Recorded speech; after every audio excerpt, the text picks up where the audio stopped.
ముందుగా తెలంగాణ ప్రజలందరికీ కూడా నూతన సంవత్సర శుభాకాంక్షలు తెలియజేస్తా ఉన్నాను. ఈ సంవత్సరం అంతా కూడా తెలంగాణ ప్రజలందరి జీవితాల్లో మంచిగా జరగాలని చెప్పి మీరు కోరుకున్న పనులన్నీ నెరవేరాలని చెప్పి మనస్ఫూర్తిగా ఒక ఆడబిడ్డగా కోరుకుంటాము.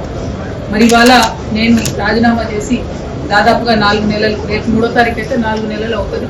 కానీ ఇంతవరకు గౌరవ కౌన్సిల్ చైర్పర్సన్ గారు రాజీనామాను ఆమోదించలేదు.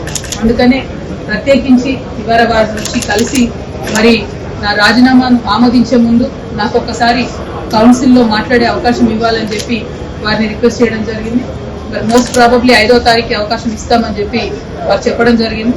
వారు 5వ తారీఖు ఇచ్చే అవకాశాన్ని సద్వినియోగం చేసుకొని మరి నా రాజీనామాకు కారణాలు ఏంటో కూడా సవివరంగా వివరించి on the floor of the house నేను మళ్ళొకసారి నా రాజీనామాను యాక్సెప్ట్ చేయమని అడగబోతా ఉన్నాను.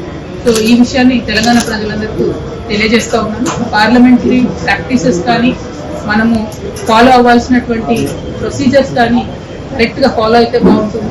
అందుకనే ఆ రోజు అవకాశం తీసుకొని మాట్లాడి నా రాజీనామా కారణాలు కూడా వివరిస్తారని ఈ సందర్భంగా మీ అందరికీ తెలియజేస్తా ఉన్నాను.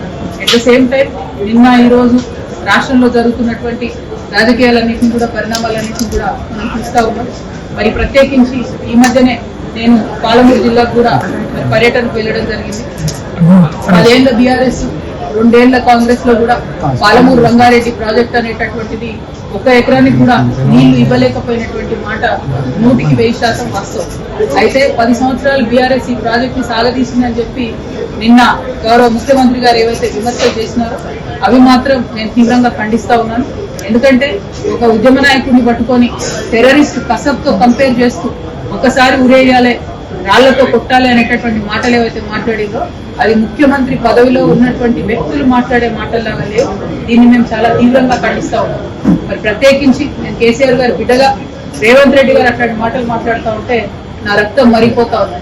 ఎందుకోసం అంటే చేసినటువంటి ఉద్యమం, చేసినటువంటి త్యాగం, వచ్చినటువంటి రాష్ట్రం డెఫినెట్ గా కేసీఆర్ గారి ఉద్యమ ఫలితమే. మరి ఇవాళ అదే రాష్ట్రానికి ముఖ్యమంత్రి అయినటువంటి వ్యక్తి కేసీఆర్ గారు చిత్తశుద్ధిని శంకిస్తా ఉంటే నేను రిక్వెస్ట్ చేస్తా ఉన్నాను, కేసీఆర్ గారే డైరెక్ట్ గా హౌస్ కి వచ్చి మరి ఇటువంటి ఆరోపణలు చేసేటటువంటి వాళ్ళ నోర్లన్నీ మూతపడేలాగా చేయాలి.